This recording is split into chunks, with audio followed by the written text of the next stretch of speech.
એક આવું ગામ હતું ને એમાં ભરતારામ સાધુ સિદ્ધ સાધુ ઈ ગામની અંદર ગામને ગોંદરે સરસ મજાનો સત્સંગ થાય. સત્સંગ પૂરો થાય એટલે બધા પગે લાગીને જા.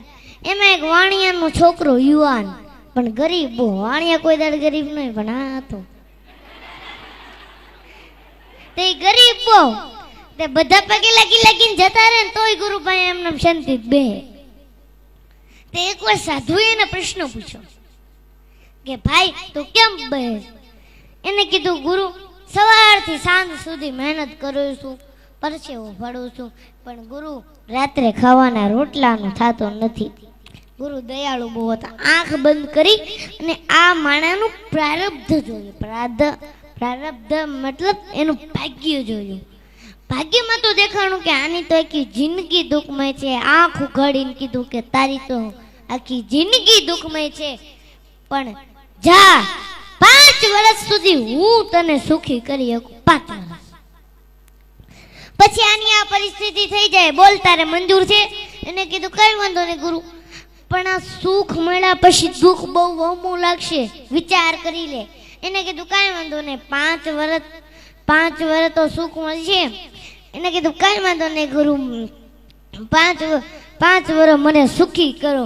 અને ગુરુએ 2 હાથ માથે મૂક્યા હો અને એટલું જ કીધું જા કાલથી તારા સુખના દિવસો ચાલુ, 5 વર્ષ સુધી તારે ત્યાં તન ખૂટશે નહીં, જા.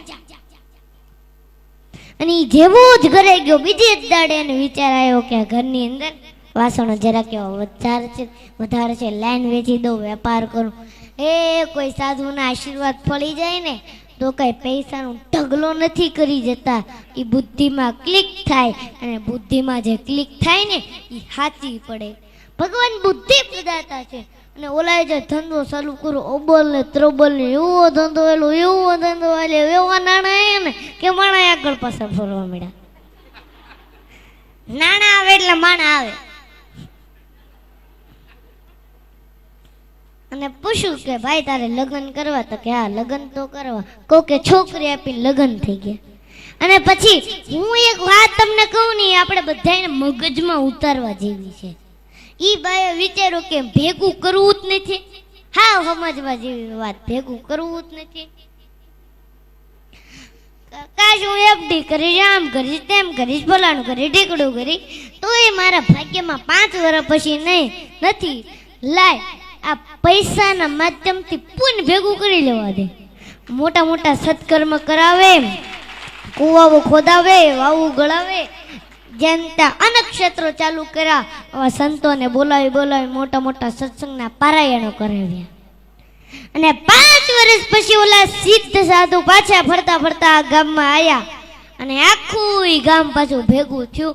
અને ઓલા તો ભાઈ આ ગુરુ ફેલા હતા, દોડતો આવ્યો, ધૂળમાં દંડવટ કરવા માંડ્યો. એને કીધું કેમ છે ભાઈ? તો કે ગુરુ ક્યારથી તમારી દ્રષ્ટિ મારા ઉપર પડી છે ત્યારથી ઈશ્વરે મને 1000 હાથથી દેવાનું ચાલુ કર્યું છે, પાછું વળીને જોયું નથી. અને ગુરુ આ 5 વર્ષમાં દુઃખ શું કહેવાય એ મને આ 5 વર્ષમાં ખબર નથી પડી. અને 5 વર્ષ કેમ જતા રહ્યા એ હોતને ખબર નથી પડી ગુરુ. અને કીધું તૈયાર થઈ જાજે, 2 દિવસ પછી તારા 5 વર્ષ પૂરા થવાના છે અને જે પરિસ્થિતિ હતી એ જ ચાલુ થાય. એને કીધું કાંઈ વાંધો નહીં ગુરુ, આ 5 વર્ષમાં મારે જે કરવાનું હતું ને એ મેં કરી લીધું. પુણ્ય બહુ ભેગું કરવું છે. અને ગુરુએ ફરીને આંખ બંધ કરી હો અને સમાધિમાં જ્યાં જોયું તા તો ઈશ્વરના દરબારમાં ચોપડાના ચોપડા પુણ્યના જમા જમા જમા જમા જમા. ભગવાન એનું જે ભાગ્ય લખ્યું હતું ને એની જગ્યાએ ફેરવી નાખ્યું કે આ જીવન સંપત્તિવાન રહેશે.